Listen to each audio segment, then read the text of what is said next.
Hello everybody, I'm FG and welcome to my review for Factory Town. I know I'm a little bit late to the party, but I finally got around to playing Factory Town on stream, and turns out many people haven't actually ever heard about the game, so I thought that it was time to make a review for this lovely game. So Factory Town originally came out almost 3 years ago in early access, and since then has had actually a steady evolution and more content added. The game left early access on November 17th in 2021, which is why I'm saying this review is a bit late, because it is kind of just a wee bit late. The final version of the game comes with a campaign, a sandbox mode, as well as a custom map mode where you can decide certain modifiers on the map, set yourself challenges to beat, and all sorts of things like that. In my opinion, Factory Town is a fantastically chill factory game that combines sort of the complexity of a factory game, because this game does get complex, with the complexity of a game more like similar to Anno in a way, which forces you while setting up your factory to also pay attention to the needs and desires of your colonists, or townspeople, I guess, if you want to call them, since the townspeople and their houses provide you the required workers that you need for your production buildings. Otherwise, if you don't have anybody to staff your production buildings, nothing is going to happen. The entire game is quite cleverly designed and deceptively simple looking when you just kind of glance at it.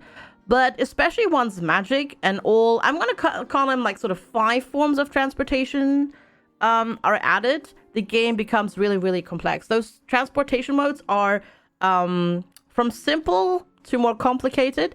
It's workers, which eventually can turn into wagons, or caravans, which are bigger vehicles that drive on the road. You've got airships, transporting things by air. You've got ships transporting things by water.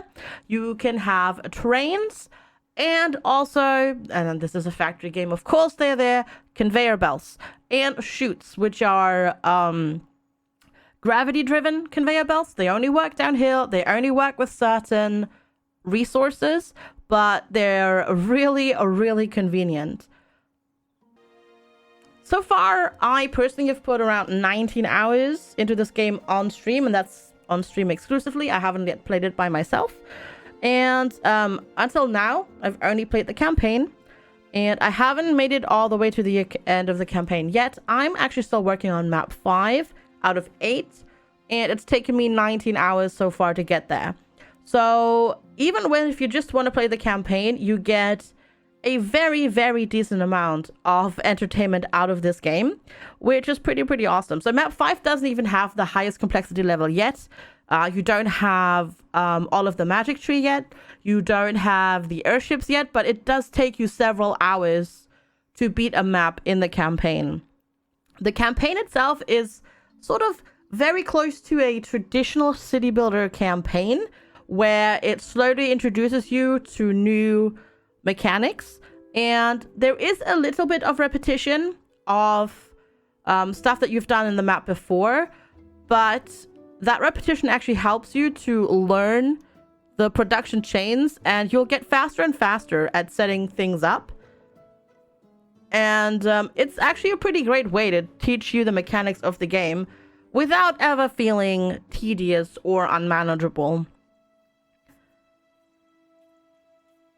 I'm not going to go into super duper detail about the production chains, then besides what you've sort of seen in the background, because I'm just gonna let the visuals speak for themselves. I think they're impressive enough to showcase how much production there actually is in this game and how complex it gets.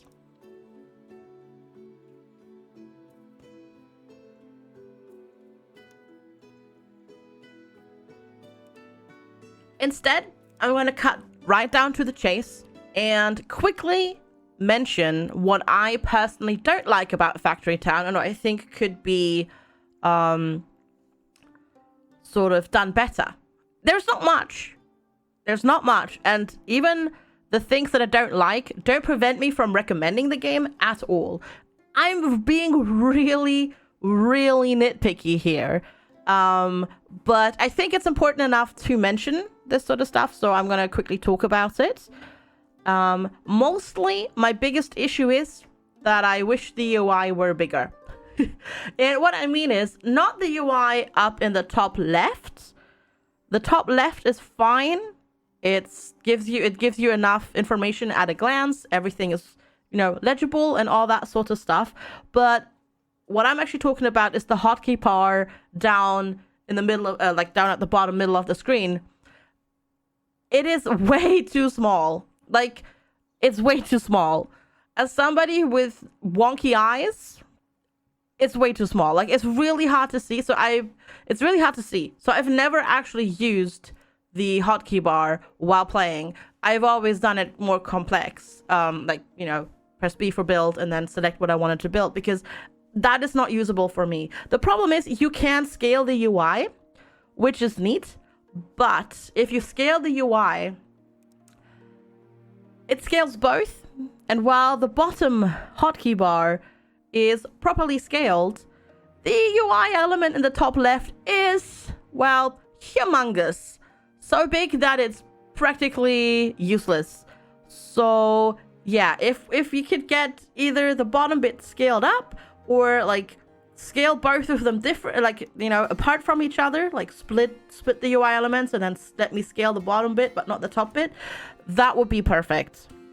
And then the other thing is, and this has to do sort of with the game being 3D, sometimes when building and connecting conveyor belts or chutes, they don't quite connect to the building, and it's very hard to see that at the start. Like, it's not super obvious, and then you're kind of wondering, why is this not happening? Why is this not working? And then you look and you look and you look, and then you're like, oh, it didn't connect. Basically, I wish sometimes the connection builder between like conveyor belts and chutes and buildings was just a little bit smarter, and it would automatically build supports for belts and chutes to interact with the building, because clearly I am trying to connect to the building. So unfortunately, sometimes it just doesn't do that. If there is a, it does it if it's flat. It does it if it's tilted.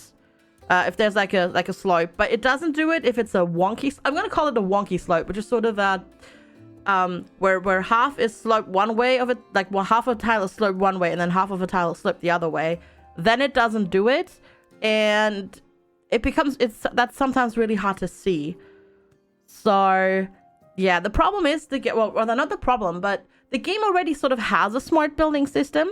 It does already automatically build like connectors and like raised platforms, etc., when going up and down slopes and crossing over certain things. I just wish it also would do that if it would hook up when you hook it up to buildings.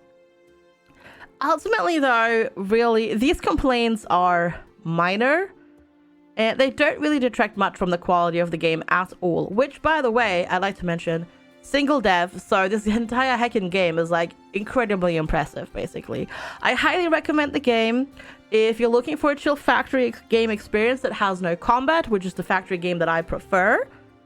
And yeah, I highly recommend it. Go grab it. There's a link there in the description below, #ad, if you'd like to buy it and support my channel. And thank you all so much for watching. Don't forget to comment, like, and subscribe, and I will see you all next time. Take care and bye bye.